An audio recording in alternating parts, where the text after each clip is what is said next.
தூத்துக்குடியைச் சேர்ந்த பள்ளி தலைமை ஆசிரியர் ஒருவர் சென்னைக்கு மாணவர்களை தனது சொந்த செலவில் விமானத்தில் கல்வி சுற்றுலா அழைத்து சென்றார். தூத்துக்குடி மாவட்டம் புதுக்கோட்டை சேர்ந்தவர் நெல்சன் பொன்ராஜ் பண்டாரப்பட்டி தொடக்கப் பள்ளியில் தலைமை ஆசிரியராக பணியாற்றி வருகிறார். இவர் இன்று 5ஆம் வகுப்பு படிக்கும் 10 மாணவர்கள், முன்னாள் மாணவர்கள் 7 பேர், 2 பெற்றோர்களை விமானத்தில் சென்னைக்கு அழைத்து சென்றார்.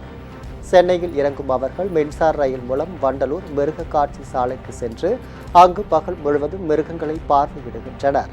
அருகில் உள்ள மெட்ரோ ரயில் நிலையத்திலிருந்து மெட்ரோ ரயில் மூலமாக எழும்பூர் வந்து அங்கிருந்து முத்துநகர் எக்ஸ்பிரஸில் நாளை காலை தூத்துக்குடி திரும்புகிறார்கள். மாணவர்களின் கனவை நிறைவேற்றிய அவர்களை விமானத்தில் அழைத்து சென்ற தலைமை ஆசிரியருக்கு பாராட்டுகள் குவிந்து வருகிறது.